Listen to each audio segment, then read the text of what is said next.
বিশ্ব এমন একটা জায়গায় দাঁড়িয়ে আছে, যে কোনো সময় একটা নিউক্লিয়ার যুদ্ধ হয়ে যেতে পারে। আল্লাহু আ'লাম।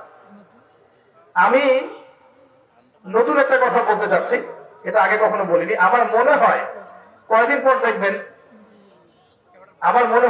পর দেখবেন যে বিশ্বের পরাশক্তি গুলো দাবি করবে অমুক গ্রহটা আমার, এ বলবে না অমুক গ্রহটা আমার, সে বলবে না ওই গ্রহ আমার, সে বলবে এই গ্রহ আমার। আমার কথাটা ইনশাল্লাহ ফুল হলো দেখে নিন। এবং তারা মহাকাশ বাহিনী গঠন করেছে অলরেডি। কারেন্ট অ্যাফেয়ার্স করেছেন, যারা বিসিএস কোচিং করছেন তারা হয়তো জানবেন মহাকাশ বাহিনী মানুষ কি জন্য গঠন করতে চান। স্টার ওয়ারও হতে পারে।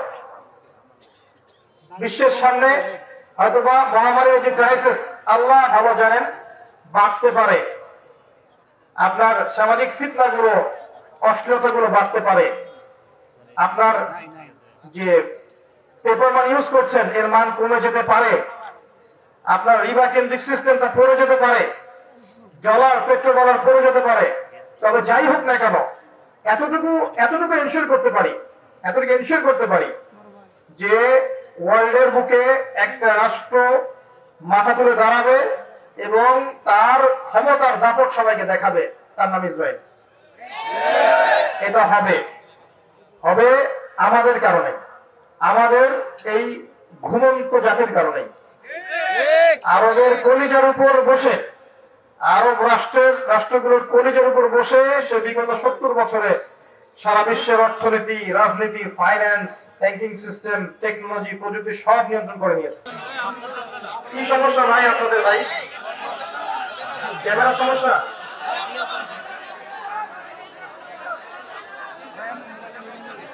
আচ্ছা,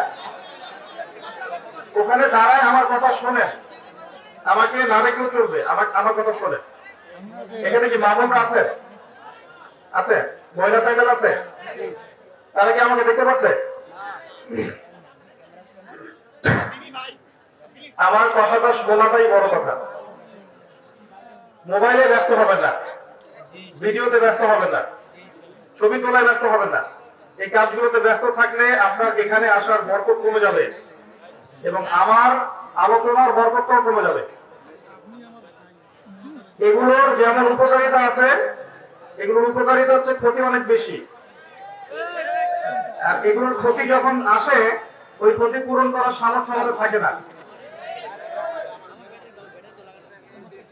একজন ওলামায়ে কেরাম, আলেম ওলামার জায়গা কি 100টা চ্যানেল নিতে পারবে? এগুলোর যেমন উপকারী দিক আছে, ক্ষতিকর দিকও কিন্তু প্রচুর। বক্তব্য যা যাবে সেই মাফিক প্রচার হলে ভালো।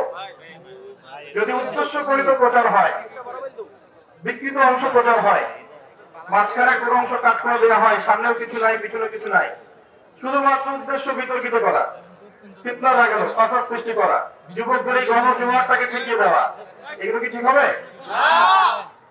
যারা অসৎ উদ্দেশ্যে মিডিয়ার কাজ করবে, নিঃসন্দেহে আল্লাহ পাক কিয়ামতের মাঠে ওদেরকে জবাবদিহি করাবেন ইনশাআল্লাহ।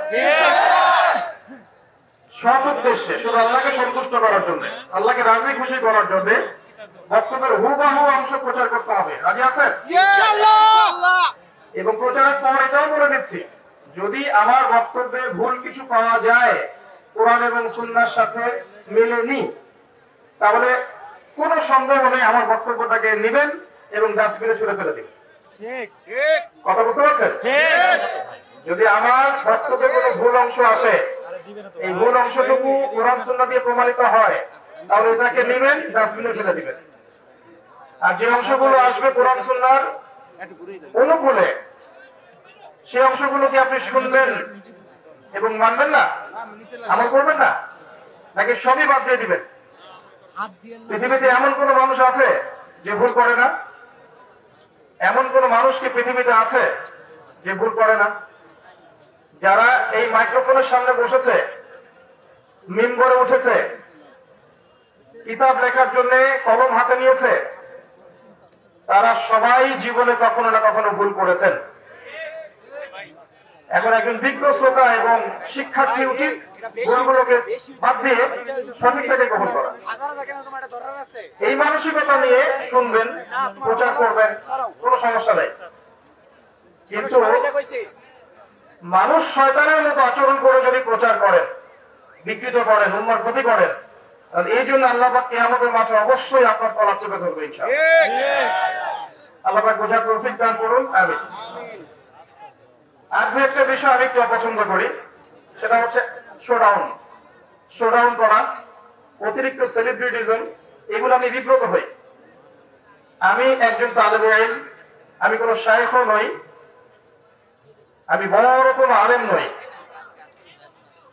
তবে আমি আলেমের সঙ্গে এতটুকু জানি, যে ব্যক্তি জ্ঞান অনুযায়ী আমল করে সে ব্যক্তি হচ্ছে প্রকৃত আলেম। চেষ্টা করছি জ্ঞান অনুযায়ী আমল করার জন্য, কতটুকু করতে পারছি আল্লাহ ভালো জানে। তবে বেশি বাড়াবাড়ি বা অতিরিক্ত আবেগ, শোডাউন, আইওয়াশ, এই জিনিসগুলো আমি বিব্রত হই। ছবি বিষয় বলেন, ভিডিওর বিষয় বলেন, ঠিক আছে, যে রাষ্ট্র আমি পার করে আসলাম এখানে, এগুলো আমি একটু বিব্রত হই। পলিটিক্যাল মানুষরা হয়তো এগুলোতে উৎফুল্ল হতে পারে, আমি উৎফুল্ল হই না। আমি কোনো পলিটিক্যাল পার্সন নই, আমি আপনাদের ভাই, একজন তালেবে ইলম, এতটুকু আমার পরিচয়। যে জ্ঞানটুকু কোরআন সুন্নাহ থেকে শিখেছি আপনাদের সাথে শেয়ার করতে পারবো। এর ভালো অংশটুকু নেবেন, মন্দ অংশটুকু যদি প্রমাণিত হয় যে এটা ভুল, এটাকে ডাস্টবিনে ফেলে দিবেন। এভাবেই কথা বলতেন ইমাম আযম আবু হানিফা রাহিমাহুল্লাহ। তিনি এমনটাই বলেছিলেন যে আমার কোন কথা যদি কোরআন এবং সুন্নাহর বাইরে যায়, আমার কথাকে ফেলে দিবে। বলেননি তিনি? আমরা তাদের উত্তরসূরি, আল্লাহ পাক কবুল করুন, আমিন। এবার আসেন আজকের এই যুবকদের এই যে কি বলবো, সাগরের ঢেউয়ের মতো সমাবেশ, এখানে আসতে পেরে আমি খুবই আনন্দিত। আল্লাহ পাকের কাছে দোয়া করছি, আল্লাহ পাক শ্রোতাদেরকে, মাহফিল কমিটি যারা মাহফিল অ্যারেঞ্জ করেছেন, শ্রম দিয়েছেন, মেধা দিয়েছেন, অর্থ খরচ করেছেন, পরিশ্রম করেছেন, যাবতীয় মানে ফি সাবিলিল্লাহ যাবতীয় পরিশ্রম করেছেন, আল্লাহ পাক এই প্রত্যেকটা মানুষের নেক হায়াত এবং হালাল রিজিককে প্রশস্ত করুন, আমিন। এখন আমি বক্তব্যের মূল অংশে যাচ্ছি, আল্লাহর থেকে কথা বলবেন না। আমরা এখন এমন একটা বিশ্বে আছি, এমন একটা পরিবেশে বাস করছি, যে পরিবেশের চতুর্দিকে এখন ফিতনা আর ফিতনা। একটু বোঝেন, আপনি ধর্মের দিকে তাকান, দেখেন মুসলিমদের তাওহীদের মধ্যে এখন শিরক ঢুকে গেছে, ঢুকে নাই? মুসলিমরা তাওহীদের মধ্যে শিরক করছে না? অনেক মুসলিম করছে। আপনি মুসলিমদের সুন্নতের দিকে তাকান, দেখবেন এখানে অনেক বেদাত ঢুকে গেছে, ঢুকে নাই? মুসলিমদের রিজিকের দিকে তাকান, দেখবেন হালালের জায়গায় অনেক হারাম চলে আসছে, আসে নাই? মুসলিম পরিবারগুলোর দিকে তাকিয়ে দেখেন, পরিবারের কাঠামোগুলো দিন দিন ভেঙে যাচ্ছে না? হৃদ্যতা, ভালোবাসা কমে যাচ্ছে না? পরিবারের মধ্যে শিরক, পরিবারের মধ্যে বেদাত, পরিবারে হারাম রিজিক, হারাম আকীদা, পরিবারের সন্তানরা মানুষ হচ্ছে পশ্চিমা সংস্কৃতিতে, পরিবারের মেয়েরা বেশিরভাগই কথা বলছি ইল্লা মাশাআল্লাহ পর্দার ধার ধারছে না। পরিবারের যুবকরা জানে না তাদের জীবনের উদ্দেশ্য কি। পরিবারের কর্তা উপার্জনের সময় খেয়াল করছে না হালাল না হারাম। পরিবারের উদ্দেশ্য দুনিয়া, দুনিয়া এবং দুনিয়া। পরিবারের কাঠামোগুলো ভেঙে যাচ্ছে না? অপসংস্কৃতি ঢুকছে, পরিবারে ডিভোর্স বাড়ছে, বিবাহ বিচ্ছেদ বাড়ছে, পরিবারের মধ্যে জিনা বাড়ছে, পরকীয়া বাড়ছে, এই সমস্যাগুলো হচ্ছে না? আপনি ইকোনমিক দিকে তাকান, অর্থনীতির দিকে তাকান, ইসলামিক ইকোনমিক সিস্টেমের জায়গায় সুদ এখন অক্টোপাসের মতো খেয়ে ফেলছে না? উপর থেকে নিয়ে নিচ পর্যন্ত সুদ ভিত্তিক সিস্টেম নয় কি? নবী সাল্লাল্লাহু আলাইহি ওয়াসাল্লাম 4 শ্রেণীর মানুষকে অভিশাপ করেননি? যে সুদ খায়, যে সুদ দেয়, যে সাক্ষী থাকে এবং যে লিখে রাখে। আল্লাহ পাক কি বলেননি কোরআনে, ইত্তাকুল্লাহ, আল্লাহকে ভয় করো, ওয়া যারু মা বাকিয়া মিনার রিবা, সুদের অবশিষ্ট অংশ ছেড়ে দাও, ওয়া ইল্লাম তাফআলু, তোমরা যদি না ছাড়ো, ফা'যানু বিহারবিন মিনাল্লাহি ওয়া রাসূলিহি, তাহলে আল্লাহ এবং তার রাসূলের সাথে যুদ্ধের ঘোষণা শুনে রাখো। আল্লাহ কোরআনে বলেছেন রিবা বা সুদ হচ্ছে আল্লাহ এবং তার রাসূলের সাথে যুদ্ধ করার মতো পাপ। উচিত ছিল আল্লাহ এবং তার রাসূলের পক্ষে যুদ্ধ করা। রিবার মধ্য দিয়ে আমরা আল্লাহ এবং তার রাসূলের বিপক্ষে যুদ্ধ করছি। মুসলিম ইকোনমিক সিস্টেমের মধ্যে এগুলো ঢুকে যায়নি, এগুলোকে ফিতনা নয়। নবীজি কি বলেননি এক দিরহাম সুদ খেলে 36টা মেয়ের সাথে জিনা করা হয়? সহিহ বুখারীর মধ্যে আছে। নবী করিম সাল্লাল্লাহু আলাইহি ওয়াসাল্লাম কি বলেননি যে সুদের 73টা পাপের শাখা আছে, কোন বর্ণনায় 70টা শাখা আছে, আর সর্বনিম্ন শাখা হলো নিজের মায়ের সাথে জিনা করা। এই বিষয়গুলোকে মুসলিমদের মধ্যে ঢুকে যায়নি। তাহলে ধর্মের মধ্যে শিরক দেখেন, তাওহীদের মধ্যে শিরক, সুন্নতের মধ্যে বিদআত, হালালের মধ্যে হারাম, বস্তুবাদিতা, দুনিয়ামুখী, পরকাল ভুলে যাওয়া একটা জাতি, বেপরদামি, বেহায়াপনা, মাদক, ক্যাসিনো, জুয়া, পর্নোগ্রাফি, হারাম রিলেশনশিপ, ফ্রি মিক্সিং, এই যে ফ্যামিলিস্ট রেভলিউশন, এগুলোকে মুসলিম সমাজে চলছে না? চতুর্দিক থেকে আপনি ফিতনার মধ্যে আছেন না? প্রথমে বুঝতে হবে যে আপনি আমি মুসলিমরা এখন কোন অবস্থার মধ্যে আছে। এই গেল আমাদের ভিতরের কথা, ভিতরে আরো কথা আছে। আমরা মুসলিম একটা জাতি না? আমরা মিল্লাতে আবিকুম ইব্রাহিম, তাই না? ওয়াসান্নাকুমুল মুসলিমিন, তাই না? আমরা এক মুসলিম জাতি, ইউনাইটেড মুসলিম কমিউনিটি। তো ইউনাইটেড মুসলিম কমিউনিটির মধ্যে এখন হাজারটা দল হয়ে গেছে না? প্রত্যেকটা দল বলছে আমি সঠিক, আমি সহি, আমি জান্নাতে যাব, তোমার লিস্ট লাগলে আমার কাছ থেকে নাও। ব্যাপারটা এমন না? সবাই নিজেকে হকপন্থী দাবি করছে। কুল্লু হিজবিন বিমা লাদাইহিম ফারিহুন। আল্লাহ পাক বলেছেন ওয়ালা তাকুনু মিনাল মুশরিকিন, মুশরিকদের অন্তর্ভুক্ত হয়ো না। আল্লাযীনা ফাররাকু দীনাহুম ওয়া কানু শিয়া, কুল্লু হিজবিন বিমা লাদাইহিম ফারিহুন। তোমরা মুশরিকদের অন্তর্ভুক্ত হয়ো না যারা আল্লাহর দ্বীনটাকে কেটে টুকরা টুকরা করে ফেলে দিয়েছে। এই কাজটা আমরা করিনি। মুসলিমদের মধ্যে হাজারটা দল নাই এবং প্রত্যেকের সাথে প্রত্যেকের কি ভালো সম্পর্ক? অনেক সময় দেখা যায় দাঁড়াও সম্পর্ক। দলের মধ্যে বিভক্তি, ধর্মীয় দলে বিভক্তি, এক আলেম আর এক আলেমের গীবত, তহমত, সমালোচনা, এগুলোতে ব্যস্ত আছি না আমরা? উম্মার বড় বড় ইস্যুগুলো বাদ দিয়ে আমরা ছোটখাটো ইস্যুগুলোকে নিয়ে ব্যস্ত আছি না? কে কোথায় হাত বাঁধবেন, পাইপা লাগাবেন কিনা, আমিন জোরে না আসতে, ঠিক আছে, জিলাপি খাবেন না খোরমা খাবেন, এইসব বিষয়গুলো নিয়ে ব্যস্ত আছি না? বড় বড় ইস্যুর দিকে আমি আসছি, তখন বুঝবেন যে কি নিয়ে আমরা ব্যস্ত আছি। ধর্মের মধ্যে ফিতনা, অভ্যন্তরীণ ফিতনা, আমাদের ধর্মীয় বিভক্তি, পরিবারের ফিতনা, সমাজে দেখবেন ফিতনা, সমাজের সামাজিক কাঠামোগুলো ভেঙে যাচ্ছে না? প্রতিবেশীর কেউ খোঁজ না এখন? দেখবেন বাসায় মেহমান আসলে পর্যন্ত মানুষ বিরক্ত হচ্ছে। মানুষ বস্তুবাদী হয়ে গেছে, আল্লাহ এবং তার রাসূলের মানদণ্ডে নিজেকে বিচার করার মনোভাব ছেড়ে দিয়েছে। ইল্লা মাশাআল্লাহ, অবশ্যই প্রত্যেক যুগে যুগে আল্লাহর অনুগত কিছু বান্দা থাকবে, তাদের কথা আলাদা। আপনি এবার বাইরের দিকে চোখ দেন, পুরো বিশ্বের দিকে চোখ দেন, দেখবেন পুরো বিশ্বের নেতৃত্ব এখন পশ্চিমারা নিয়ে নিয়েছে না? তারা বলছে কোন দেশকে ওঠো, দেশে উঠছে, বসছে, এমন হচ্ছে না? প্রত্যেকটা ডিপার্টমেন্টকে দেখেন, বিশ্বের মিডিয়া, বিশ্বের প্রযুক্তি, বিশ্বের সমরাস্ত্র, বিশ্বের আপনার অর্থনৈতিক সিস্টেম, পুরো ওয়ার্ল্ডের ব্যাংকিং সিস্টেম, পুরো ওয়ার্ল্ডের পলিটিক্যাল সিস্টেম, পুরো ওয়ার্ল্ডের এডুকেশনাল সিস্টেম, কালচারাল সিস্টেম, এই প্রত্যেকটা সিস্টেম কি এখন তারা দখল করে নিয়েছে না? এগুলোকে আমরা নিয়ন্ত্রণ করি না, বরং আমরা ফলো করি, কাট পেস্ট, ওখানে যা হয় এখানেও তাই হয়। মিলাই দেখাচ্ছি, সারা বিশ্বে একটা গ্লোবাল শিরক চলছে। এই শিরকের উৎপত্তি দেখবেন ওই পশ্চিমা সম্প্রদায়। সারা বিশ্বে দেখবেন গ্লোবাল জিনা চলছে, পর্নোগ্রাফি, উৎপত্তি দেখবেন ওই পশ্চিমা সম্প্রদায়। সারা বিশ্বের গ্লোবাল দেখবেন সুদভিত্তিক ব্যাংকিং সিস্টেম চলছে, একদম ওয়ার্ল্ড ব্যাংক থেকে নিয়ে নিচু লেভেল এনজিও পর্যন্ত সব দেখবেন ওইখান থেকে চলেছে। পুরো বিশ্বে দেখবেন ফ্যামিলিস্ট রেভলিউশন, নারী পুরুষ এক জিনিস, আলাদা কিছু না।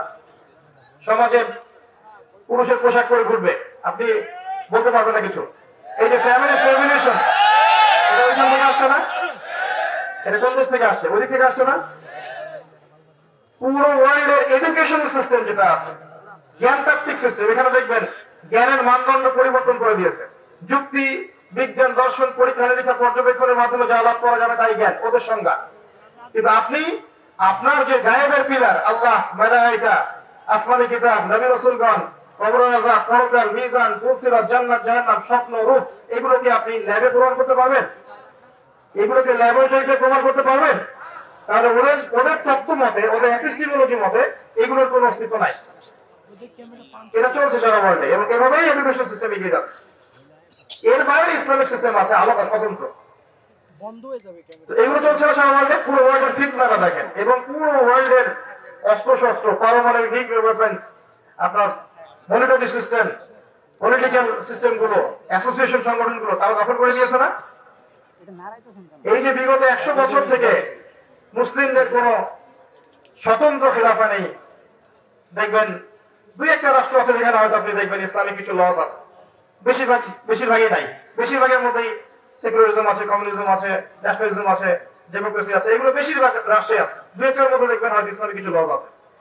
এই 100 বছরে দেখবেন ওরা যে এত উন্নতি করে ফেললো, ওরা যে উন্নতি বলতে বোঝাচ্ছি, ওরা যে এত চালকের আসনে চলে গেল, আর আমরা মুসলিমরা যে এই যে চালিতর আসনে চলে আসলাম, এই 100 বছর ধরে আমরা কি করছি? আসলে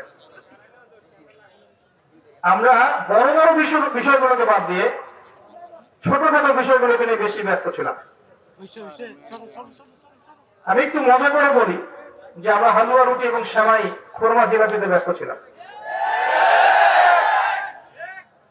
আমরা ব্যস্ত ছিলাম একে অপরের গীবতে, একে অপরের দ্বন্দ্বে, কাকে হিংসা করা যাবে, কাকে বিতর্কিত করা যাবে, কাকে বাধা দেওয়া যাবে, ইন্টারনাল কলিউশনের মধ্যে আমরা ব্যস্ত ছিলাম। এই ফাঁকে রুলিং স্টেট ছিল এখন ব্রিটেন, সে অবসর নিল, তার জায়গায় চলে আসলো আমেরিকা, সে এখন অবসর নিচ্ছে, তার জায়গায় চলে আসলো এখন ইসরায়েল, সে সারা ওয়ার্ল্ডকে এখন রুল করছে। এবং সারা বিশ্ব থেকে তাকিয়ে দেখবেন বেশিরভাগ মুসলিম কান্ট্রিতে মুসলিম মা, মুসলিম বোন, মুসলিম বাচ্চাদেরকে পাখির মতো গুলি করে হত্যা করা হচ্ছে। আমরা মেজর ইস্যুগুলোকে বাদ দিয়ে মাইনর ইস্যুগুলোকে নিয়ে এত বেশি ব্যস্ত ছিলাম। যেমন দেখেন আজকের এই মাহফিলের মেজর ইস্যু হচ্ছে লেকচার, আর কোথায় বসবো, কোথায় দাঁড়াবো, এই বিষয়গুলো মাইনর। আমরা মাইনর ইস্যুগুলোকে নিয়ে বেশি ব্যস্ত থাকি, মেজর ইস্যুগুলোকে নিয়ে ব্যস্ত থাকি না। এখন কি করবেন? এই বিষয়টা কি চলতেই থাকবে? সুসংবাদ হচ্ছে যে না, এমন অবস্থা চিরকাল থাকবে না। বলেন আলহামদুলিল্লাহ। কিভাবে থাকবে না? আল্লাহ পাকের একটা সুন্নাহ আছে। আমি যতটুকু কোরআনের ছাত্র হিসেবে দেখেছি, আল্লাহ পাকের একটা সুন্নাহ আছে। সুন্নাহ হচ্ছে যে আল্লাহ রাব্বুল আলামিন নির্দিষ্ট একটা সময় দেন প্রত্যেকটা যুগের জন্য, প্রত্যেকটা কওমের জন্য, সম্প্রদায়ের জন্য।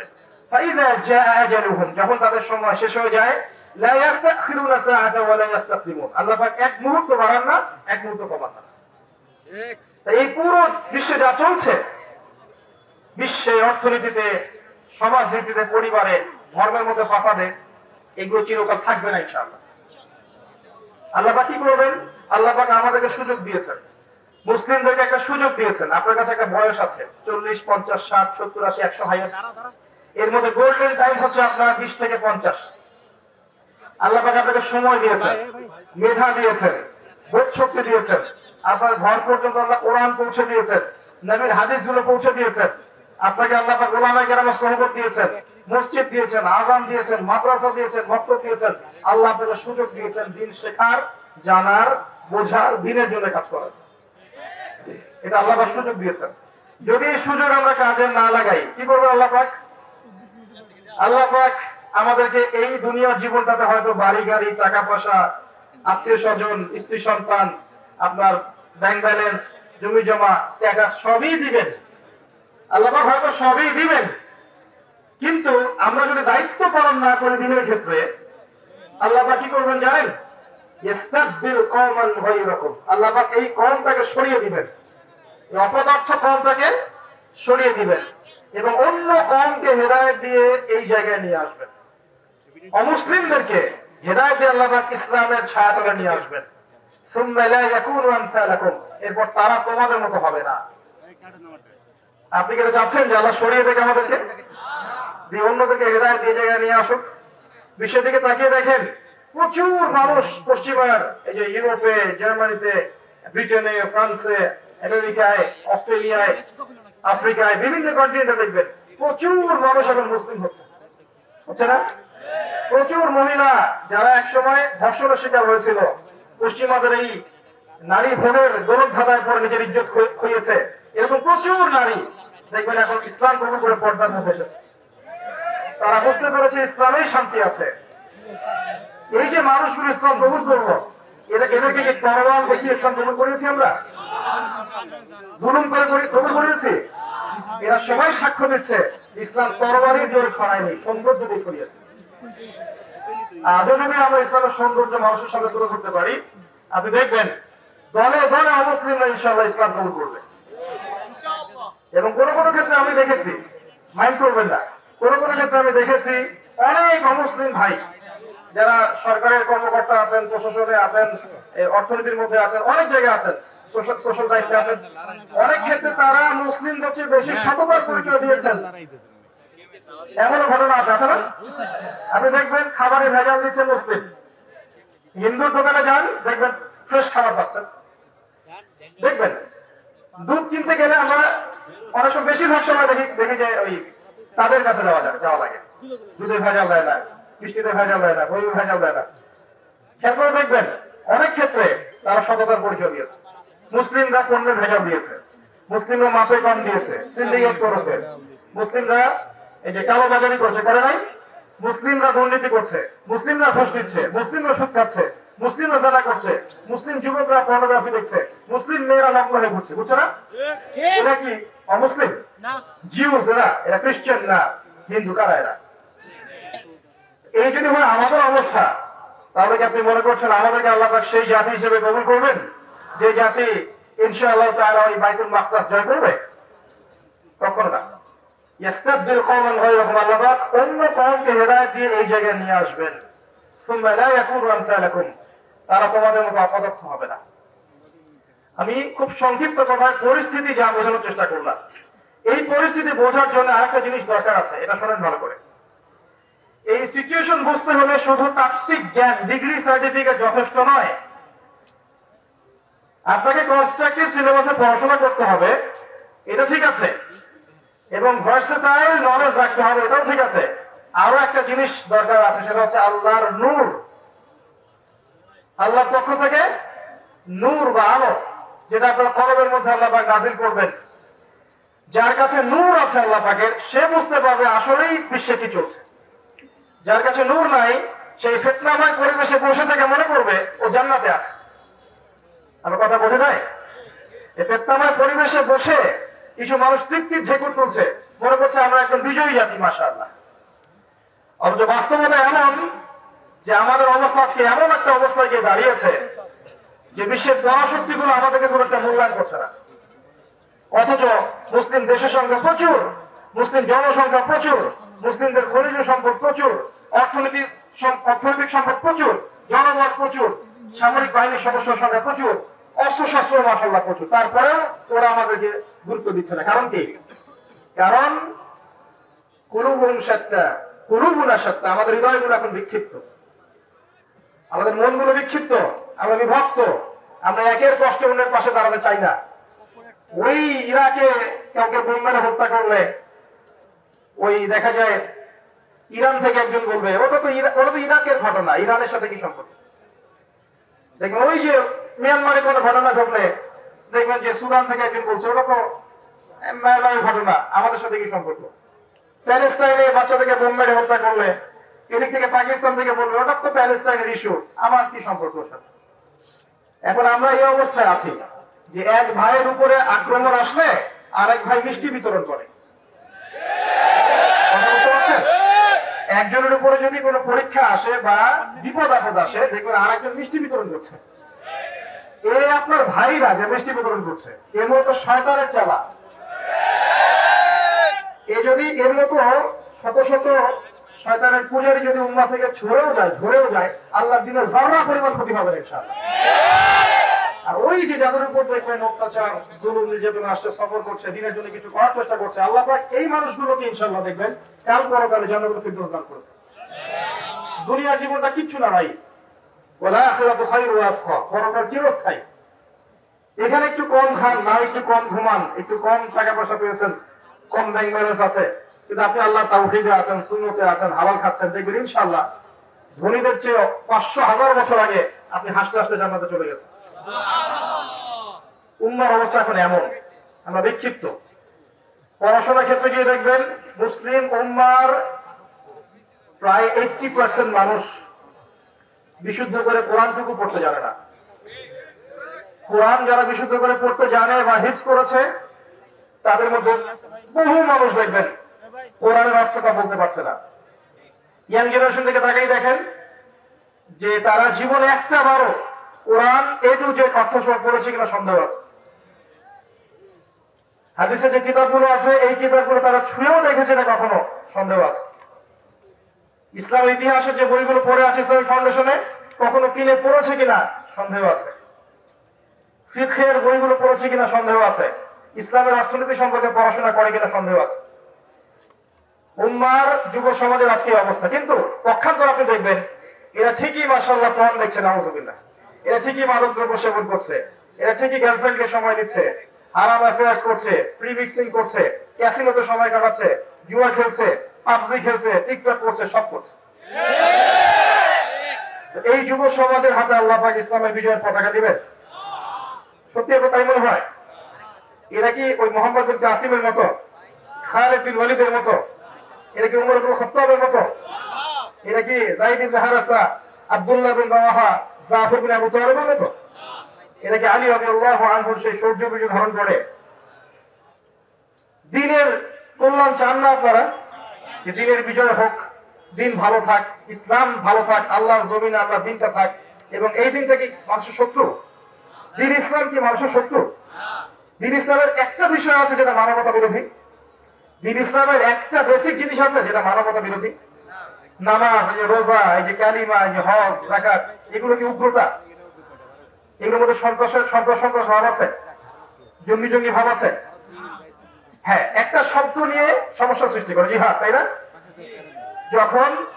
যখন ক্যান্সার হয়, অস্ত্রোপচারের প্রয়োজন হয়, ইভেন মনে করেন এখন কোন পরাশক্তি, পশ্চিমা কোন পরাশক্তি, মনে করেন ব্রিটেন বা আমেরিকা বলুন, যে কোনো কান্ট্রি, ওদের টেরিটরির মধ্যে ওরা যদি ফিল করে যে আমাদের সার্বভৌমত্বের মধ্যে আঘাত এসেছে, ওরা কি চুপ করে বসে থাকবে?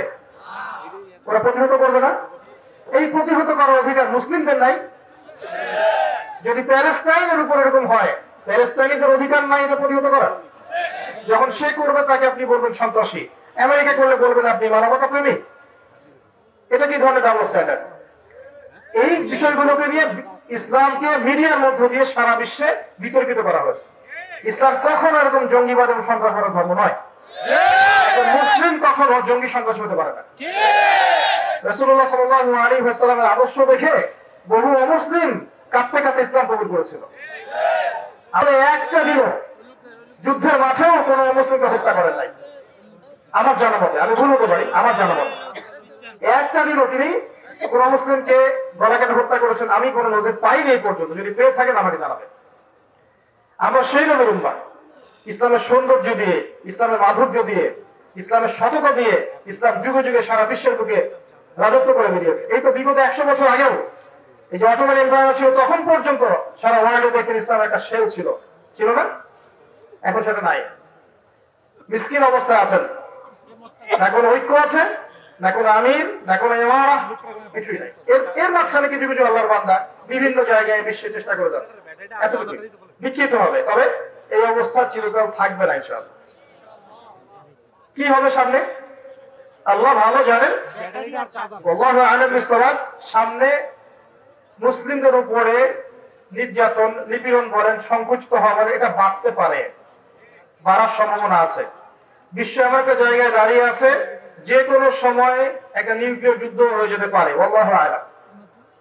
আমি নতুন একটা কথা বলতে চাচ্ছি, এটা আগে কখনো বলিনি। আমার মনে হয় কয়েকদিন পর দেখবেন যে বিশ্বের পরাশক্তিগুলো দাবি করবে অমুক গ্রহটা আমার, এ বলবে না অমুক গ্রহটা আমার, সে বলবে না ওই গ্রহ আমার, সে বলবে এই গ্রহ আমার। আমার কথাটা ইনশাল্লাহ ফুল দেখে নিন। এবং তারা মহাকাশ বাহিনী গঠন করেছে অলরেডি। কারেন্ট অ্যাফেয়ার্স করেছেন, যারা বিসিএস কোচিং করছেন তারা হয়তো জানবেন মহাকাশ বাহিনী মানুষ কি জন্য গঠন করতে চান। স্টার ওয়ারও হতে পারে। বিশ্বের সামনে হয়তোবা মহামারীর যে ক্রাইসিস আল্লাহ ভালো জানেন বাড়তে পারে, আপনার সামাজিক ফিতনাগুলো অশ্লীলতাগুলো বাড়তে পারে, আপনার যে পেপার মান ইউজ করছেন এর মান কমে যেতে পারে, আপনার রিবা কেন্দ্রিক সিস্টেমটা পড়ে যেতে পারে, ডলার পেট্রো ডলার পড়ে যেতে পারে। তবে যাই হোক না কেন এতটুকু এনশিওর করতে পারি যে ওয়ার্ল্ডের বুকে একটা রাষ্ট্র মাথা তুলে দাঁড়াবে এবং তার ক্ষমতার দাপট সবাইকে দেখাবে, তার নাম ইসরায়েল। এটা হবে আমাদের কারণে, আমাদের এই ঘুমন্ত জাতির কারণে। আরবের কলিজার উপর বসে, আরব রাষ্ট্রগুলোর কলিজার উপর বসে সে বিগত 70 বছরে সারা বিশ্বের অর্থনীতি, রাজনীতি, ফাইন্যান্স, ব্যাংকিং সিস্টেম, টেকনোলজি, প্রযুক্তি সব নিয়ন্ত্রণ করে নিয়েছে। তখন আমরা কি করছিলাম ভাই? হ্যাঁ, সবাই করেনি। অনেক ওলামায়ে কেরাম ছিলেন যারা শুরু থেকে এগুলো মানুষকে সতর্ক করার চেষ্টা করেছেন ঠিকই, কিন্তু তাদের মিম্বরগুলো সংকুচিত ছিল, তাদের কণ্ঠস্বরগুলো বৃত্তে বন্দী ছিল। মানুষ শুনতো না, বুঝতো না, মূল্যায়ন করতো না। মানুষ শোনে না, এখনো মানুষ শোনে না, বোঝে না। এখন পর্যন্ত মানুষ বোঝে না, শোনে না কি হচ্ছে সামনে। ওই একে এখনো পড়া আছে, কি ইস্যু তুলে দেন, সারাদিন ইস্যু নিয়ে ফেসবুকে বসে থাকবে। আর কোন ইস্যুই নাই, একটা ইস্যু তুলে দেন সারাটা দিন বসে থাকবে। মানে এটাই বড় জিহাদ ওর কাছে। কিবোর্ড নিয়ে কিবোর্ড মুজাহিদ। আল্লাহ সমালোচকদেরকে হেদায়েত দান করুন। দিনের জন্য ভাই কিছু করেন। আপনার প্রতিভা থাকলে আপনি বলেন, লেখার প্রতিভা থাকলে লিখেন, একটা মসজিদ করা থাকলে মসজিদ করেন, একটা মাদ্রাসা করেন, এতিমদের দায়িত্ব নেন, বিধবার দায়িত্ব নেন, নারীদের জন্য কোনো প্রজেক্ট করেন, মা বোনদের পর্দার ব্যবস্থা করেন, ইসলামিক কোন এনজিও করেন, ইসলামিক ইকোনমিক সিস্টেম লঞ্চ করেন, কৃষিভিত্তিক প্রজেক্ট করেন, কিছু একটা করেন যেটাতে আপনার দিনের উপকার হবে। ওইভাবে বসে সারাদিন ফেসবুকে গুতাগুতি করলে দিনের জীবনে কোনো উপকার হয় না। ফেসবুকে বসে সারাদিন যদি সমালোচনা করতে থাকেন দিনের কোনো উপকার হয় না। আলোতে মাঠে নেমে কনস্ট্রাকটিভলি কাজ করে দেখান, একদিন চেয়ারে বসে একটা বক্তব্য দিয়ে দেখান কত বিশুদ্ধ বক্তব্য দিতে পারেন। ওই জায়গায় এসে বসেন আগে, তারপর দেখা যাবে যে কত বিশুদ্ধ করে সুন্দর করে কথা বলতে পারেন। এত সহজ না সবকিছু। মাঠে না নেমে সাইড থেকে তালি মারা সহজ। বাংলাদেশ ক্রিকেট টিম খেলবে, আপনারা জানেন যে আমি ক্রিকেটের সাথে একসঙ্গে সংযুক্ত ছিলাম। বাংলাদেশ ক্রিকেট টিম খেলবে, দেখবেন গ্যালারির চারপাশে অনেক দর্শক। এটা এইভাবে মারলে ভালো হতো, এটা কামার ড্রাইভ করলো না কেন, এটা পুল শট খেলা যাইতো, স্লগ ওভার আরো মারতে পারতো, এটা বলতে পারবে। ওর হাতে ব্যাটটা তুলে দেন না, তারপর দেখেন কিভাবে পিটায়। জাতি হিসেবে আমাদের সমস্যা আছে ভাই। সমালোচনার সংস্কৃতি না, কাজ করে কনস্ট্রাকটিভলি কাজ করে জাতিকে এগিয়ে নেন, দেশকে এগিয়ে নেন, উন্নতি এগিয়ে নেন, সমাজকে ভালো কিছু দেন, রাষ্ট্রকে ভালো কিছু দেন। ইসলাম সবসময় সবার কল্যাণকারী। পশ্চিমকালে ইসলাম কারো কল্যাণ চায় না। ইসলাম কখনো কারো কল্যাণ চাবে না। হয়তো আপনি বুঝতে ভুল করছেন, না হলে কিছু মানুষ ইসলামকে বিতর্কিত করছে, কিছু মানুষ ইসলামকে ইচ্ছাকৃতভাবে উদ্দেশ্যপরিতভাবে বিতর্কিত করছে। আল্লাহ পাক এই ফিতনা ফাসাদ থেকে আমাদের যুব সমাজকে হেফাজত করুন। আমাদের ওলামায়ে কেরামদের মাঝে আল্লাহ পাক ঐক্য দান করুন। আল্লাহ পাক আমাদের মধ্যে আপোষে হিংসা, বিদ্বেষ, গীবত, তহমতের সংস্কৃতি বর্জন করার তৌফিক আল্লাহ পাক দান করুন। ঐক্যবদ্ধ হয়ে একটা দেশ, একটা রাষ্ট্র হিসেবে, উম্মাহ হিসেবে ইসলামকে, এই বাংলাদেশকে এগিয়ে নিয়ে যাওয়ার তৌফিক আল্লাহ পাক আমাদেরকে দান করুন। আমিন। তো এখন এই সিচুয়েশনে আপনি কি করতে পারেন? আপনার করণীয় কি? সামনে যা হতে যাচ্ছে আমি একটা এস্টিমেট করতে চাই। ইনশাআল্লাহ তাআলা, ইনশাআল্লাহ আযজা ওয়া জাল, ঈসা ইবনে মারইয়াম আসবেন। কবে আসবেন, কত সালে আসবেন, কি করবেন আমি জানি না, এবং জীবনে আমি কখনো বলিও নি এত সালে আসবেন। বক্তব্য তো পুরো কখনো শুনবেই না, একটা অংশ শুনে ওটা নিয়ে বিতর্কিত করা শুরু করবে। কে জানে কত সালে আসবে? এটা বলতে পারবে? কখনো বলতে পারবে, কিন্তু আসবে যে আপনি কি অস্বীকার করতে পারেন? ঈসা আলাইহিস সালাম এসে কি হাই কমোড ইউজ করবেন? কাঁটা চামচ দিয়ে খাবেন? আমাদেরকে ওই যে পশ্চিমারা যেমন সভ্যতা শেখায়, ওরা মনে করে যে ওরা হচ্ছে সভ্য আর আমরা অসভ্য, ওরা তাই মনে করে। ওরা টিস্যু পেপার ইউজ করা শেখায় পানির বদলে, তারপরে হাই কমান্ড ইউজ করা শেখায়, তারপর ওদের মধ্যে গেট আপ শেখায়। মানে সবাই ওদের ফটোগ্রাফি হতে হবে আর কি। যতক্ষণ ফটোগ্রাফি হচ্ছেন না আপনি ইউ আর নট সিভিলাইজড, আপনি আনসিভিলাইজড ওদের বক্তব্য অনুসারে। ঈসা ইবনে মারইয়াম কাঁটা চামচ দিয়ে খাবেন না, হাত দিয়ে খাবেন। তিনি মাটিতে বসেই খাবেন ইনশাআল্লাহ, এবং তিনি আঙ্গুল চাটবেন, পেট চাটবেন ইনশাআল্লাহ। তখন তাকে শেখাতে আসবেন যে সভ্যতা কাকে বলে। যাই হোক, ঈসা ইবনে মারইয়াম হচ্ছে সে জামানার সবচেয়ে ভাইটাল ক্যারেক্টার। যখন মাসিহুদ দাজ্জাল বের হবে, জিউসরা তাকে ফলো করবে এবং সে সারা বিশ্বকে শাসন করবে। এই ক্ষমতা আল্লাহ পাক তাকে দিয়ে মানুষকে পরীক্ষা করবেন। আপনাকে ওই সময় একটা সূরা বাঁচাবে, একটা সূরাই আপনাকে বাঁচাতে পারে ঈমান আমল তাকওয়ার পর, সেটা হচ্ছে সূরাতুল কাহফ। এই সূরার মধ্যে দেখবেন মূসা এবং খিজির আলাইহিস সালামের গল্প আছে। তিনটা প্রশ্ন করেছেন মূসা আলাইহিস সালাম, আর খিজির আলাইহিস সালাম বারবার বলছিলেন যে আমি কি তোমাকে বলিনি তুমি ধৈর্য ধরতে পারবে না। মূসা আলাইহিস সালাম প্রশ্ন করছেন, কেন নৌকা ফুটা করলেন, কি কারণে বাচ্চাকে হত্যা করলেন, কেন এই দেয়ালটা নির্মাণ করলেন পারিশ্রমিক ছাড়াই। বাহ্যিক চোখে মূসা আলাইহিস সালামের কাছে মনে হচ্ছে প্রত্যেকটা কাজই ভুল, তাই না? আমার কথা বুঝতে পারছেন? বাহ্যিক চোখে, বাইরের চোখ দিয়ে মূসা আলাইহিস সালামের কাছে মনে হচ্ছে তিনটা কাজই ভুল।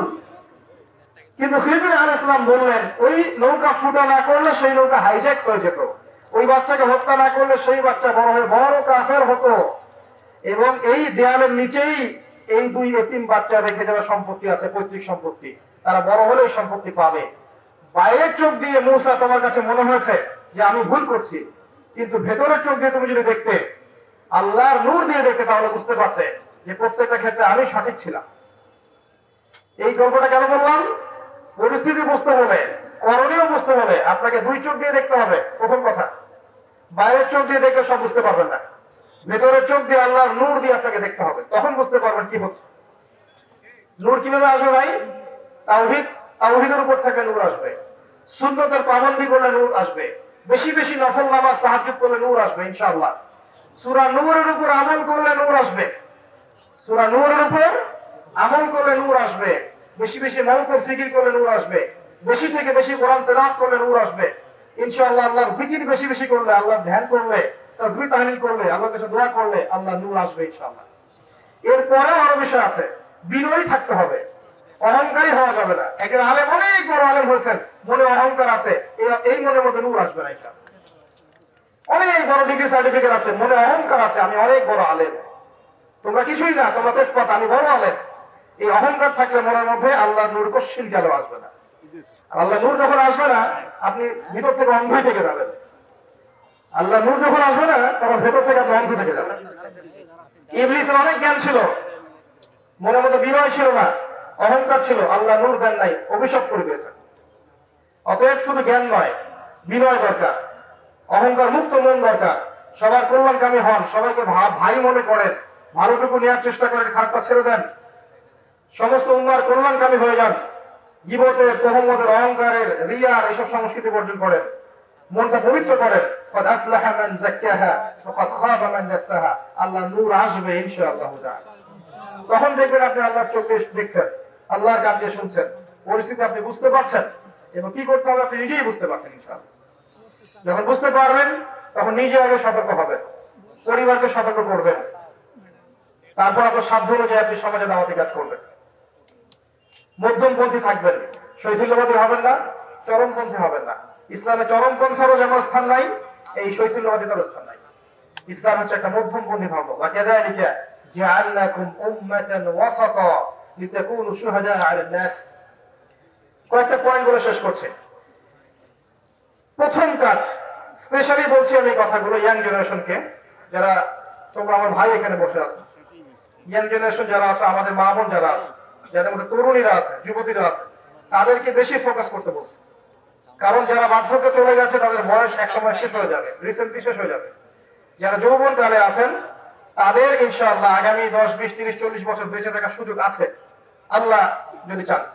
যুবতীদের আছে, এবং আমাদের পরবর্তী প্রজন্ম, আমাদের যে বাচ্চা কাচ্চা যারা আছে, ছেলেমেয়েরা, এদের দিকে বেশি ফোকাস করে। এই দুইটা জেনারেশনকে টার্গেট করে আমি কথা বলছি। এক নাম্বার, আল্লাহর জমিনে আল্লাহর দ্বীনের কল্যাণ চান, নিজে পরকালে বাঁচতে চান, দ্বীনের জন্য কিছু করতে চান, নিজের জীবনটাকে আল্লাহর জন্য ডেডিকেট করতে চান, প্রথম কাজ হচ্ছে আপনাকে পড়াশোনা করতে হবে। পড়াশোনা ছাড়া আপনি কিছু করতে পারবেন না। এবং এই পড়াশোনা মানে এই না যে আপনাদের সবাইকে মাদ্রাসায় ভর্তি হতে হবে, এমন নয় ব্যাপারটা। আপনি ফিজিক্স নিয়ে পড়ছেন, কেমিস্ট্রি নিয়ে পড়ছেন, বায়োলজি নিয়ে পড়ছেন, মেডিকেল সায়েন্সে পড়ছেন, ইঞ্জিনিয়ারিং পড়ছেন, সায়েন্স আর কমার্সে পড়ছেন, জিওপলিটিক্স পড়ছেন, ইকোনমিক্স পড়ছেন, যে সাবজেক্টেই পড়েন ওই জ্ঞানটাকে আপনি ইসলামের কল্যাণে কাজে লাগানোর চেষ্টা করেন। That's all. পারবেন না? ইনশাআল্লাহ। একজন অর্থনীতিবিদ তিনি ইসলামের খেদমত করতে পারেন না, একজন ডক্টর দিনের খেদমত করতে পারেন না, একজন ইঞ্জিনিয়ার দিনের খেদমত করতে পারে না। যার মধ্যে একজন ইসলামিক মূল্যবোধ আছে এই মানুষ যদি সমাজের দায়িত্বে আসেন তিনি কি জনগণের খেদমত করতে পারবেন না? মনে করেন কেউ বিসিএস ক্যাডার হয়েছে, প্রশাসনে আছে, তার মধ্যে ইসলামিক নৈতিকতা আছে, সে উম্মার খেদমত করতে পারবে না? এগুলো সবাইকে বাদ দিয়ে কি আমাদেরকে মাদ্রাসায় ভর্তি হতে হবে? না, সবাই হবে না। যারা যারা এখানে আছেন, যে লাইনে পড়ছেন, পড়াশোনা করবেন, বেশি থেকে বেশি পড়াশোনা করবেন, ইনশাআল্লাহ তাআলা আল্লাহ পাক আপনাকে জ্ঞান দান করবেন আল্লাহর পক্ষ থেকে ইনশাআল্লাহ। এই পড়াশোনার পাশাপাশি কি করবেন? এই পড়াশোনার পাশাপাশি আপনাকে ইসলামিক কিছু সাবজেক্ট পড়তে হবে। অনেকদিন বলেছি, আমি আবারও বলছি, কারণ আল্লাহ পাক সূরা আর রহমানের মধ্যে 31 বার বলেছেন কেন বলেছেন বারবার? কারণ বিষয়টা গুরুত্বপূর্ণ ছিল। আপনাকে কোরআন পড়তে হবে। এক নাম্বার, কোরআন পড়া জানেন কারা কারা? হাত তোলেন দেখি। মাশাআল্লাহ। অর্থ জানেন কারা কারা? হাত তোলেন দেখি। ইন্না লিল্লাহি ওয়া ইন্না ইলাইহি রাজিউন। এই হচ্ছে বাস্তবতা। এই বাস্তবতা যখন দূর হবে, সবার হাত যখন উঠবে, তখনই আল কোরআনের আলো ঘরে ঘরে জ্বলবে ইনশাআল্লাহ। তার আগে নয়, তার আগে নয়। কোরআনের অর্থটা বুঝতে হবে, আরবি ভাষা শিখতে হবে। ওই যে বলেছিলাম একটা লেকচারে, আপনাদের মা বোনরা হিন্দি বোঝে না? বোঝে? হিন্দিতে থোড়ি বহুত বাতচিত করতে পারে? পারে। কিভাবে শিখেছে? মিডিয়া দিয়ে, সিরিয়াল দিয়ে, মুভিজ দিয়ে, সং দিয়ে শিখেছে না? আপনি আরবিকের উপর সময় দেন, আরবিক শোনেন, আরবিক লেখেন, দেখেন, দেখবেন ইনশাআল্লাহ 2 বছরের মধ্যে আপনি আরবি শিখে ফেলবেন ইনশাআল্লাহ। আরবি শেখেন, কোরআন অনুবাদ করেন, যে তাফসীরটা আপনার কাছে ভালো মনে হয় সেটা পড়েন। ইবনে কাসির হোক, জালালাইন হোক, মারিফুল কোরআন হোক, যেটা আপনার কাছে বেস্ট মনে হয় সেটা পড়েন। একাধিক তাফসীর পড়েন। এরপর কি করবেন? হাদিসের বইগুলো পড়েন। ছোট ছোট বইগুলো থেকে বড় বইয়ের দিকে যান। ছোট বই যেমন আপনার এই যে ফায়জুল কালাম, মিশকাতুল মাসানি, বুলুগুল মারাম, মিনাজুল আহকাম। পরে আপনি একটু উঁচু লেভেলে যান, তিরমিজি, নাসাই, আবু দাউদ যান। পরে এই যে বুখারী মুসলিমে যান। এক লাফ দিয়ে বুখারী মুসলিমে যাওয়ার চেষ্টা করবেন না। যদি করেন তাহলে কি হবে জানেন? তাহলে স্বঘোষিত মুফতি হয়ে যাবেন। অল্প জ্ঞান নিয়ে দেখবেন তখন ওলামায়ে কেরামদের সাথে আপনার তর্ক হচ্ছে, এবং ছোট ছোট বিষয়গুলোকে কেন্দ্র করে মসজিদগুলো ভাগ হয়ে যাচ্ছে। এই কাজ করতে পারেন না। এটা আমার মতে একটা সহি ভুল পথ। এটা আমার মতে একটা সহি ভুল পথ। আগে বুখারী মুসলিমে হাত দেন না, আগে ছোট ছোট বইগুলো পড়তে পড়তে পড়তে উপর দিকে যান। এবং যেগুলো বুঝবেন না, হাদিসে অনেক কিছু বোঝা যায় না, আমিও বুঝি না। অনেক হাদিস আছে যেগুলো আমরা আসলে এখন বুঝতে শিখিনি। এমনকি কোরআনের এমন অনেক আয়াত আছে যেগুলো আমরা এখনো পরিপূর্ণভাবে বুঝতে শিখিনি। কারণ কিছু আয়াত আছে মুহকামাত, কিছু হচ্ছে মুতাশাবিহাত। অনেক আয়াত কিছুটা অস্পষ্ট, সেগুলো ওলামায়ে কেরামের কাছে গিয়ে ব্যাখ্যা নিতে বুঝতে হয়। এই হচ্ছে বিষয়। কওমি মাদ্রাসায় যান, কওমি মাদ্রাসায় যে খেদমতটা হয়, এখানে যে আরবিটা শেখানো হয়, যে গ্রামারের বইগুলো পড়ানো হয়, ফিকহের বইগুলো পড়ানো হয়, এটা আমার মতে বাংলাদেশের মধ্যে বেস্ট। আমার মত। ওইটা নিয়ে বিতর্ক করা শুরু করে দিয়েছে যে উনি কওমিকে প্রমোট করেছেন, আলিয়াকে ধ্বংস করেছেন। ইউটিউবে থেকে মুশকিল, একটা কথা বললে পাশে একটা লাইন লাগিয়ে দেয়, যেটা আসলে বলি নাই। শোনেন, এই কাজ করলে হয়তো আপনি আমাকে বিতর্কিত করতে পারবেন ঠিকই। আমি যদি দাওয়াতি কাজ ছেড়ে দেই, উম্মার একটু ক্ষতি হবে, কোনো লাভ হবে না। আমার কোনো পরোয়া নাই আল্লাহ পাকের, আমার কেন কারো কোনো পরোয়া নেই আল্লাহ পাকের। কেউ যদি আল্লাহ দিনের এই দায়িত্ব মশাল হাতে নাও নেয়, আল্লাহ পাক নতুন মানুষ তৈরি করে নিয়ে আসবে ইনশাআল্লাহ। কিন্তু আলেম ওলামারা যখন মাইনাস হয়ে যাবে একজন একজন করে, উম্মার কিন্তু খুব লাভ হয় না, ক্ষতি হবে। এই যে বাংলাদেশের জমিনে এই বছরে মাহফিলে ওলামায়ে কেরামের সংখ্যা আগের চেয়ে বেশি না কম? এতে কি উম্মার লাভ হচ্ছে না ক্ষতি হচ্ছে? কোন কোন ক্ষেত্রে এর জন্য মিডিয়াও দায়ী আছে, আপনি কি জানেন? আপনি কোন আলেম সম্পর্কে জানতে চান, ইউটিউবে সার্চ দেন, দেখবেন তার বিপক্ষে অনেকগুলো ভিডিও চলে আসে। একটা এক্সাম্পল, একটা ছেলে মনে করেন দিনে একটা মাসআলা জানবে, ইউটিউবে গিয়ে সার্চ দিল, গুগলে সার্চ দিল, সেই মাসআলা আসবে এবং দেখবেন ওই মাসআলা সম্পর্কে ডানে বামে নেগেটিভ পজিটিভ অনেক কথা তার সামনে আসবে। এই আলেমকে যা বলেছেন ওই আলেম, তাকে আবার যা বললেন অমুক আলেম, এগুলো অনেক ভিডিওর সামনে আসবে। তখন ওর মধ্যে একটা ধারণা সৃষ্টি হবে যে ভাই আগেই ভালো ছিল, মাসআলা জানার আমার দরকার নাই, থাকতে হবে। যারা সেকুলার মাইন্ডেড, যারা একটু কালচার ইউনিভার্সিটিতে পড়া মানুষ, দেখবেন তারা কিন্তু এই বিষয়গুলোকে খুব ধরে এবং তারা যতটুকু আসতে চায় ইসলামের দিকে, অনেক সময় আমাদের আচরণের কারণে পিছিয়ে পড়ে। স্মার্ট হন, ইসলামকে যুগোপযোগী ভাবে ডিল করতে শেখেন, ইউটিউবিং করেন, আল্লাহর ওয়াস্তে তাকওয়ার সাথে করেন।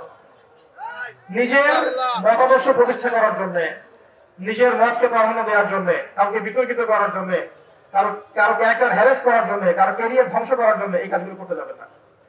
আলটিমেটলি উম্মার ক্ষতি হয়ে যাবে, আর আপনার দ্বারা যদি উম্মার ক্ষতি হয়, আল্লাহ পাক কোশ্চিন কেন আপনাকে ছেড়ে দিবেন না, কখনো ছাড়বেন না আল্লাহ পাক। ওমা কানা রাব্বুকা নাসিয়া, আল্লাহ পাক কিচ্ছু ভুলে যান না, মনে রাখবেন। আল্লাহ পাক সব মনে রেখেছেন, from day 1 to last day. আল্লাহ পাক প্রতিটা সেকেন্ডের ঘটনা আল্লাহর কাছে আছে, এই রেকর্ড আপনাকে দেখানো হবে। আল্লাহ পাক বোঝার তৌফিক দান করুন। তো পড়াশোনা করেন, হাদিসের মধ্যে সহজ বই থেকে নিয়ে কঠিন বই যান। আমি শেষ করে দিচ্ছি ইনশাআল্লাহ। এরপরে কি করবেন? এরপরে ইসলামের ইতিহাস পড়েন, ইসলাম ফাউন্ডেশনে যান, প্রচুর বই আছে, এগুলো কেনেন, পড়েন। প্রত্যেকের বাসায় একটা করে পার্সোনাল লাইব্রেরি করুন, পারবে না? প্রত্যেকের বাসায় একটা করে পার্সোনাল লাইব্রেরি করবেন, রাজি আছেন? ইনশাআল্লাহ। আবুচু করেন, কারা কারা করবেন? আগামী রমজান আসার আগেই প্রত্যেকের বাসায় একটা করে পার্সোনাল লাইব্রেরি চাই। মাসে মিনিমাম 5,000 টাকার বই কিনবেন, পারবেন না? পারবেন রে ভাই। 5,000 টাকা আপনার গার্লফ্রেন্ডের পিছনে যায় মাসে, আমি জানি। পারবেন না? আর যাদের একাধিক গার্লফ্রেন্ড আছে ওদের তো অবস্থা খারাপ, তাই না ভাই? এগুলো কি আমাদের সংস্কৃতি? হালাল ভাবে বিয়ে করে নেন, বিয়ের পরে যত খুশি প্রেম করেন, মহব্বত করে, আল্লাহ বাধা দিবেন না ইনশাআল্লাহ। বিয়ের আগে এগুলো করতে যান না, আল্লাহর গজব চলে আসবে, আল্লাহর গজব চলে আসবে, নাউযুবিল্লাহ। তো যেটা বলছিলাম যে বই কেনেন, বই কেনার অভ্যাস করেন, টাকা খরচ করেন, আল্লাহ পাক টাকা দিবে ইনশাআল্লাহ। আর কি পড়বেন? সিরাত পড়েন, নবী সাল্লাল্লাহু আলাইহি ওয়াসাল্লামের জীবনী পড়েন, নবী সাল্লাল্লাহু আলাইহি ওয়াসাল্লামের জীবনী পড়েন। আর রাহিকুল মাকতুম, উসওয়াতুল হাসানা, নবী মুস্তাফা, গোলাম মুস্তাফা, দ্য প্রফেট, অনেকগুলো বই আছে না? আচ্ছা, সিরাতের বইগুলো পড়েন ভাই। সিরাত নিয়ে আসলে প্রত্যেকটা ঘটনার পিছনে একটা কল্যাণ থাকে, আপনি জানেন। আমি এটা ফিল করি, এটা আমার ফিলোসফি, যে প্রত্যেকটা অকল্যাণ বা ঘটনার পিছনে আল্লাহ একটা কল্যাণ বের করে নিয়ে আসে।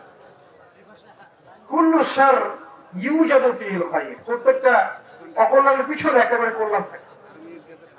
এই যে নবী সাল্লাল্লাহু আলাইহি ওয়াসাল্লামের জীবনী কোন একটা লেকচার হয়তো আলোচনা করেছিলাম ওয়ান্স আপন আ টাইম, আমার ঠিক মনে পড়ছে না কোন লেকচার। সেখানকার 3টা লাইন একজন কাট করে পুরো ইউটিউব আর ফেসবুক ভর্তি করে দিয়েছে। কখনোই এই অংশটুকু তোমরা দিও, যেটা আমি বলছি এখন। কখনোই আমার ইন্টেনশন ছিল না যে আমার দ্বারা নবী সাল্লাল্লাহু আলাইহি ওয়াসাল্লামের শানের খেলাফ কিছু হবে। বরং যদি নবীর জন্য জীবন দেওয়ার প্রশ্ন আসে, তোমার আগে আমি দাঁড়াবো ইনশাআল্লাহ, তোমার আগে আমি সামনের কাতারে দাঁড়াবো ইনশাআল্লাহ, যদি নবীর জন্য জীবন দেওয়ার প্রশ্ন আসে। একজন লিখেছে, আমি নাকি বলেছি যে নবী সাল্লাল্লাহু আলাইহি ওয়াসাল্লাম নবী হওয়ার যোগ্যই ছিলেন, নাউযুবিল্লাহ। আল্লাহর কসম করে বলছে, এই কথা জীবনে আমি কোথাও বলি। এই কথাটাকে দিয়ে বিতর্কিত করেছে। আমি এতটুকু বলবো যে আমি সচরাচর মানুষের নামে বদদোয়া করি না। যে কাজজাব এই কাজটা করেছে, আল্লাহ পাক যেন তার এই মিথ্যা প্রতিরোধ তাকে দান করে। 2 নম্বর যে লাইনটা দিচ্ছিল, যে আমি বলেছিলাম তিনি ভয় পেয়ে গিয়েছিলেন, এরকম বলেছিলাম। ফিতরাতুল ওয়াহির সময় গ্যাপ ছিল একটা ওয়াহি, তিনি ভয় পেয়ে গিয়েছিলেন, কয়েকবার পাহাড়ে চূড়া উঠে তিনি নিজেকে ফেলে দেওয়ার চেষ্টা করেছেন, এমন একটা কথা বলেছিলাম। আল্লাহর কসম করে বলছি যে এই কথাটা বলার মধ্য দিয়ে আমার ইন্টেনশন কখনো এমন ছিল না যে এখানে নবীর শানের খেলাফ কিছু হচ্ছে।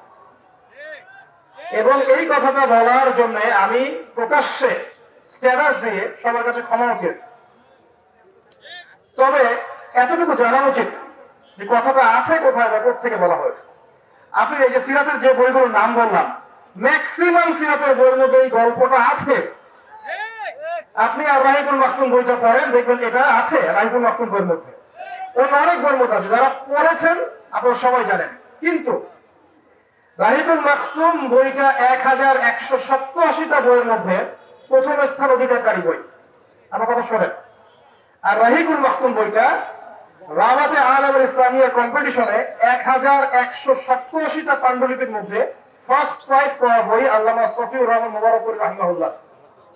এই বইয়ের মধ্যে এই ঘটনাটা আছে এবং এই ঘটনাটা সহিহ বুখারীর মধ্যে একটা রিওয়ায়াতে এসেছে, যদিও বা রিওয়ায়াতের সনদে দুর্বলতা আছে। এখানে এটা সরাসরি নবীর কথা নয়, আয়েশা রাদিয়াল্লাহু আনহার কথা নয়, যেটা আমার জানা ছিল না। যেটা আমার জানা ছিল না সেটার জন্য আমি অবশ্যই অ্যাপোলজাইজ করতেই পারি যে এই জ্ঞানটা আমার তখন ছিল না। আমি রাহিকুল মাকতুম বইয়ের হাওয়ালা দিয়ে কথাটা বলেছিলাম।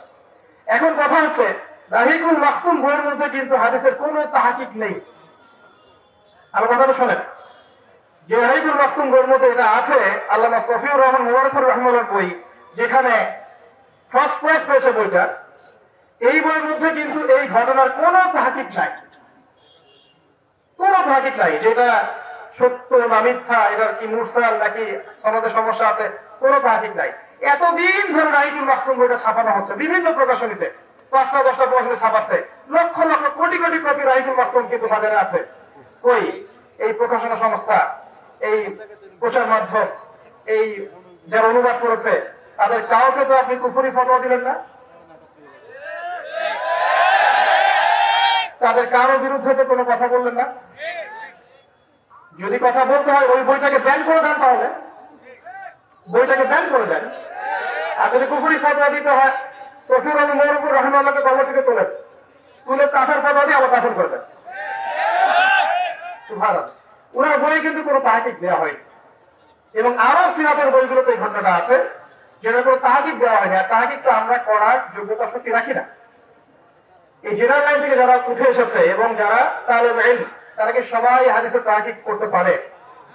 তারা যখন এই বইটা পড়বে, তাদের সামনে যখন আসবে, এই লাইনগুলো চলে আসবে, তারা কি এটাকে বিশ্বাস করবে না? স্বাভাবিক করতেই পারে। তাহলে কি দায়িত্ব ছিল? যে এটাকে কাছে দেখে নিয়ে বুঝিয়ে দেয়া যে আসলে এই হাদিসটার সনদে এই সমস্যা আছে, এখানে এই সমস্যা আছে, এখানে সমস্যা আছে, এটা থেকে ফিরিয়ে নেওয়া। কিন্তু এই কাজটা আমরা করতে পারি নাই। আমরা ইন্টেনশনালি কাজটা করেছি। লেকচারের টপিক ছিল হয়তো অন্য কিছু, এখান থেকে দু একটা লাইন বাছাই করে এটাকে ভাইরাল করা হয়েছে। তার মানে পিছনে কোন উদ্দেশ্য। তারপরেও আমি পাবলিকলি সবার সামনে, আমি এমন মানুষ নই যিনি ভুলের উপর অটল থাকতে পারি, পাবলিকলি সবার সামনে, আপনাদের সবার সামনে সবাইকে সাক্ষী রেখে, আল্লাহকে সাক্ষী রেখে আমি আমার বক্তব্যের ভুল স্বীকার করছি। যেখানে শব্দ চয়নে হয়তো আমার ভুল হয়ে গেছে। এটা একটা মানুষের পক্ষে হতেই পারে, যে এই চেয়ারে বসেছে তার পক্ষে শব্দ চয়নে মিস্টেক, স্লিপ অফ টাং হতেই পারে। আপনারা আপনাদের ইতিহাস ঘেটে দেখেন যে স্লিপ অফ টাং সমস্ত লেকচারদের হয়েছিল কিনা কখনো কখনো। ওগুলোকে যদি মার্ক করে করে জনসম্মুখে আমি মানুষকে হ্যাসেল করার চেষ্টা করি, তার উম্মার উপকারের জায়গায় ক্ষতি হয়ে যাবে। যখন নবীর উম্মত কবর সেজদা দেয়, মাজারে সেজদা দেয়, যখন ইয়া করে, বেদাতের উপর আমলগুলো করে, হারাম খায়, নবীর উম্মত যখন মায়ের খায়, তখন নবীর শানের খেলাফ কিছু হয় না? এইগুলো এগেইনস্টে কথা বলা যায় না? আমরা বিনয়ের সাথে অনুরোধ করব যে মানুষ মাত্র ভুল হতে পারে। একটা বিষয়কে নিয়ে, ইস্যুকে নিয়ে এত বেশি মাতামাতি করবেন না যে এই বিষয়গুলোকে নিয়ে কথা বলতে আমাদের সত্যিকার শত্রু যারা, এরা আরো 10টা দিন 20টা দিন এগিয়ে যায়। যতটা সময় আমরা এগুলোকে নষ্ট করি, ওই সময়গুলোতে ইসরায়েল আরো 10টা মিসাইল বানিয়ে ফেলে। মৌলিক বিষয় থেকে কাজ করুন। আল্লাহর বান্দা হিসেবে আমি আমার ভুল স্বীকার করেছি এবং এখনো করছি, যে হয়তো ওই জায়গায় ওই শব্দটা আমার বলা ঠিক হয়নি, আমার মুখ থেকে স্লিপ অফ টাং হয়ে গেছে।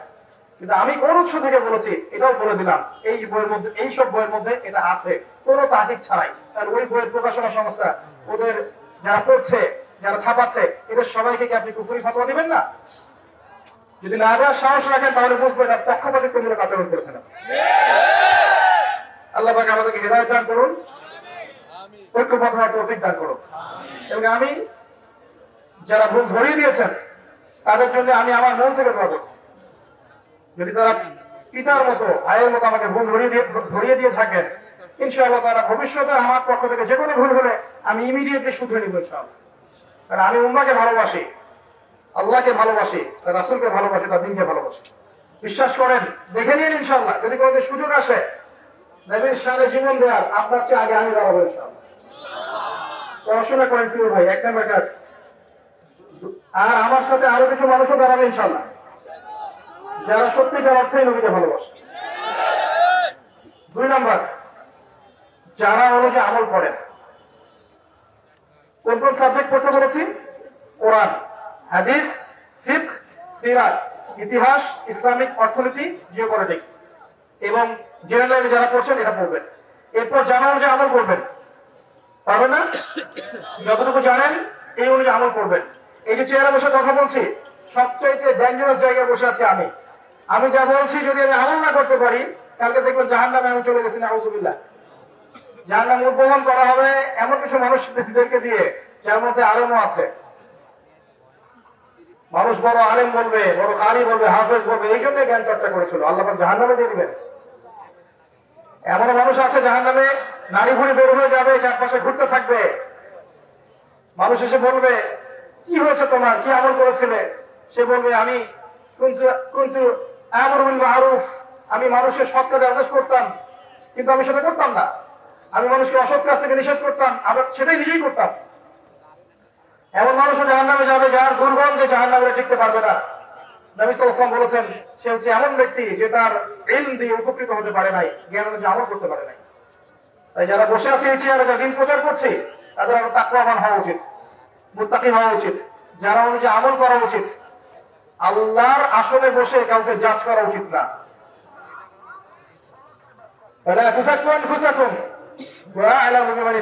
তোমরা নিজেদেরকে নিয়ে আত্মপ্রশংসা করো না, আল্লাহ ভালো জানেন কে তোমাদের মধ্যে তাকওয়াবান।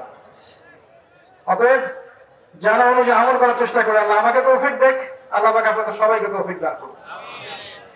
এর জন্য সবচেয়ে সহজ বুদ্ধি হচ্ছে 24 ঘন্টায় নবী সাল্লাল্লাহু আলাইহি ওয়াসাল্লামের সুন্নতের উপর আমল করা। পারবেন না ইনশাআল্লাহ? ইনশাআল্লাহ। একমাত্র ব্যক্তি যে আপনার জন্য কেঁদেছে, আপনাকে ভাই বলেছে, হাউজে কাউসারে দাঁড়িয়ে থাকবেন আপনার জন্য পানির গ্লাস হাতে নিয়ে, যিনি আপনার জন্য সুপারিশ করবেন, আল্লাহর কাছে সেজদায় পড়ে যাবেন, কবিরা গুনাহগার মুসলিমদেরকে সুপারিশ করে জান্নাতে নিয়ে যাবেন, একমাত্র মানুষ মুহাম্মদ রাসূলুল্লাহ সাল্লাল্লাহু আলাইহি ওয়াসাল্লাম। তার সুন্নত 24 ঘন্টা মেনে চলেন, আল্লাহ তাআলা তৌফিক এনায়েত করুন। এরপরে হালাল রিজিক খান, হারামে যাবেন না, সুদ ঘুষ দুর্নীতি আত্মসাতে যাবেন না, ছোট্ট হালাল রিজিকে থাকেন, আল্লাহ বরকত দিবেন ইনশাআল্লাহ। হালাল রিজিকের ব্যবস্থা হয়ে গেলে নেককার স্ত্রীকে বিয়ে করেন, আদর্শ ইসলামিক পরিবার গড়ে তোলেন, পরবর্তী প্রজন্মকে ইসলামের জন্য গড়ে তোলেন ইনশাআল্লাহ। এরপরে আপনাকে আল্লাহ পাক যা দিয়েছেন, জান মাল সময় শ্রম এগুলিকে কাজে লাগিয়ে দিনটাকে একটু একটু করে এগিয়ে নিয়ে যাওয়ার চেষ্টা করেন। ক্ষুদ্র ক্ষুদ্র প্রচেষ্টা ইনশাআল্লাহ দেখবেন আগামী ইসলামের বড় বিজয় নিয়ে এসে দেবে ইনশাআল্লাহ। প্রকৃতির সাথে মেশেন, ঠিক আছে? পড়াশোনা করেন, মানে যান্ত্রিক হয়ে যাবেন না, মানুষ হন। আরো কাজ আছে, আপনি ভালো খাবার খাওয়ার অভ্যাস করেন, ম্যানুফ্যাকচার খাবারগুলো ত্যাগ করে দেন।